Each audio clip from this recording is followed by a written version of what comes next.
nós vamos falar um pouco sobre conversão. O que é conversão?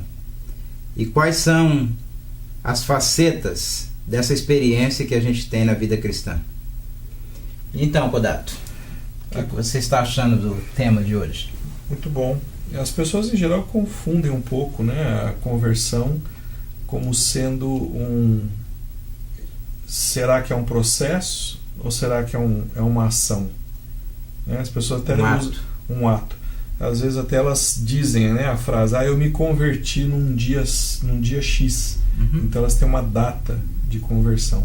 Então fica confuso às vezes se foi uma coisa que aconteceu como uma ação ou se ela é um processo contínuo. Eu acredito que a conversão tem os dois aspectos. Tem o aspecto ato, que se deu num dia determinado, mas nem sempre a pessoa sabe, né? Porque às vezes houve até um processo para se chegar naquele entendimento, né? Mas geralmente a Bíblia descreve, né, experiências em que o dia em que a pessoa creu, né?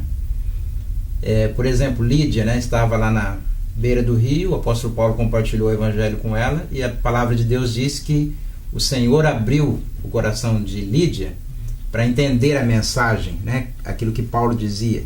Então, naquele momento em que ela ganhou entendimento, ela então houve a experiência de conversão. Foi um ato, né? Mas o entendimento da conversão é que a conversão não termina ali. A conversão também é um processo em que, a partir desse ato, a gente começa então dia a dia a alinhar a nossa vida com os valores do Evangelho, né? Com a revelação que a gente vai recebendo no entendimento da palavra, no entendimento do Evangelho, rumo à maturidade cristã, que é ser semelhante a Jesus Cristo, o Filho de Deus. Então eu acredito que conversão é tanto um ato como é um processo. O ato da conversão, ele projeta uma mudança jurídica em nós. Aí acontece uma outra confusão, vamos dizer assim, que sempre as pessoas é difícil entender, que é o fato de você ter a posição legal e em contrapartida você ter uma condição existencial. Uhum. E elas não estão alinhadas ainda. Exatamente. Então tem esses outros dois aspectos, o aspecto da posição e da condição. A posição é como que a gente se posiciona diante de Deus, diante daquilo que a Bíblia chama de justificação-condenação, né? Nós estávamos condenados e agora, a partir do momento que a gente depositou a nossa fé em Cristo Jesus, a Bíblia diz que nós não somos mais condenados, nós somos justificados pela fé em Cristo Jesus. Justificados, pois, pela fé, Romanos 5:1, temos, portanto, paz com Deus através do nosso Senhor e Salvador Jesus Cristo.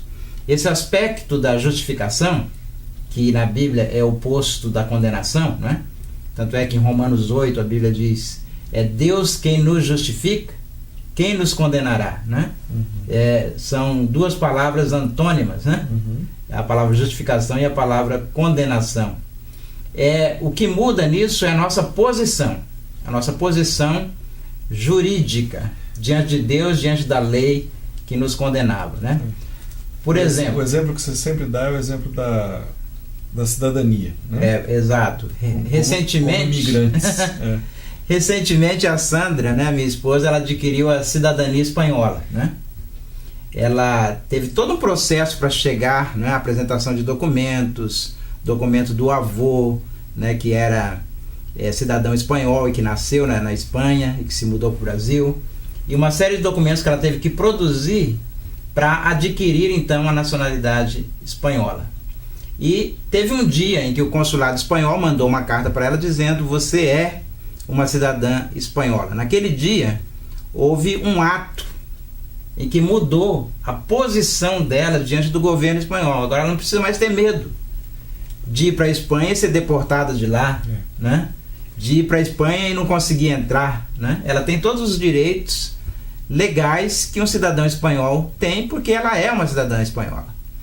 Então a posição dela mudou, mas entretanto a condição dela ainda não mudou. Ela não fala espanhol, ela não conhece muito da cultura espanhola e ela nunca esteve na Espanha, né? Agora, o que ela ganhou? Ela ganhou a posição, o direito legal, e também, juntamente com isso, uma motivação. Ela está estudando espanhol, né, agora. Ela está se interessando pela cultura espanhola.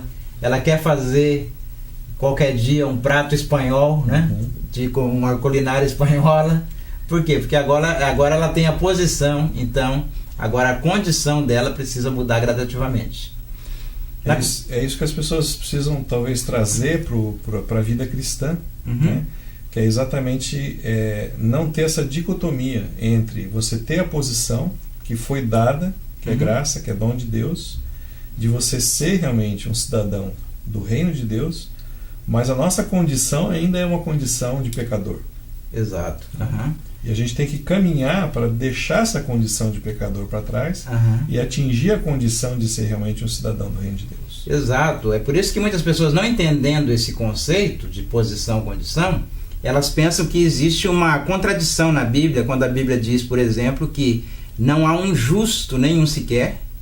Então, do ponto de vista da condição, eu não sou justo, você não é justo, você não é justo, ninguém é justo. Mas, por outro lado, a Bíblia nos chama de justos. A Bíblia diz, por exemplo, que a oração de um justo pode muito em seus efeitos, nos incentivando a orar. E quando a Bíblia nos chama de justos, ela está se referindo à nossa posição. Então, posicionalmente, eu sou justo, mas a minha condição ainda é de pecador, mas eu estou no caminho, né? De glória em glória, diz a Bíblia, me aperfeiçoando para chegar à imagem do varão perfeito, que é Jesus. Deus, pelo sacrifício do seu Filho, nos deu a cidadania. Exato. E a gente não perde mais. Não perde. E não foi esforço nosso. Não foi pela fé. E agora a gente tendo a fé em Jesus, essa nossa posição, ela é alcançada. Ela não é mais retirada. Não é mais retirada. Ela é pela graça por meio da fé. A Bíblia diz, não há mais condenação para aqueles que estão em Cristo Jesus. Né? Romanos 8, verso 1. Né? Não há mais condenação para aqueles que estão em Cristo Jesus. Por quê? Porque já recebemos a posição de justificados. Agora nós precisamos alinhar a nossa condição a essa posição que nós recebemos pela fé. Então, em Colossenses capítulo 3, Paulo fala sobre esse assunto. Olha só, leia comigo.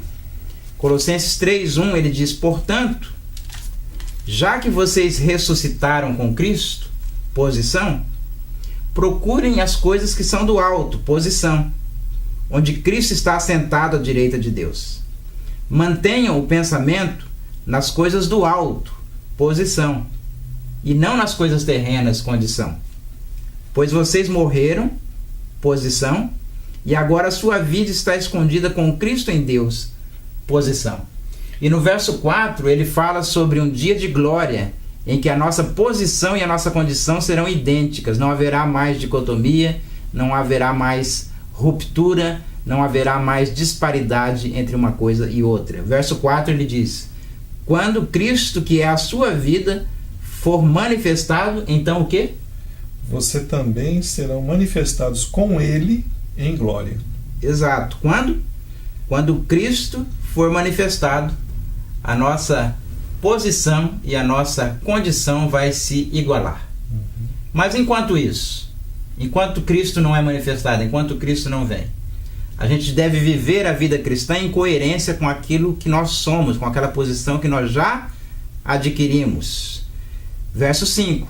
Assim, façam morrer tudo que pertence à natureza terrena de vocês. Imoralidade sexual, impureza, paixão, desejos maus, ganância, não é? Ou seja, a gente tem que, num processo, e a nossa conversa se iniciou, se a conversão é um ato e um processo, e são os dois, o ato já foi, né? O ato da conversão de nós termos sido justificados pela fé em Cristo, mas agora o processo é, cada dia de glória em glória, a gente vai crescendo, então, e fazendo morrer a nossa natureza terrena. Mas não já morreu? Sim, posicionalmente já está morta. Por direito já está morta. Que é outra confusão que acontece, né? Já morremos em Cristo. Sim, mas fazemos morrer a nossa natureza a cada dia. Exato. Quando a Bíblia diz já morremos, ela está se referindo à nossa posição. Quando a Bíblia diz faça morrer, A Bíblia está se referindo à nossa condição. Em outras palavras, é como se o governo espanhol dissesse para Sandra: agora você já é cidadã espanhola, então torne-se uma cidadã espanhola.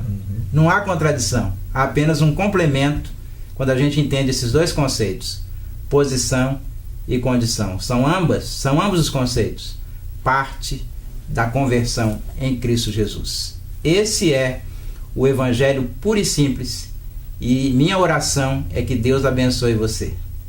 Deus te abençoe. Muito obrigado por nos assistir.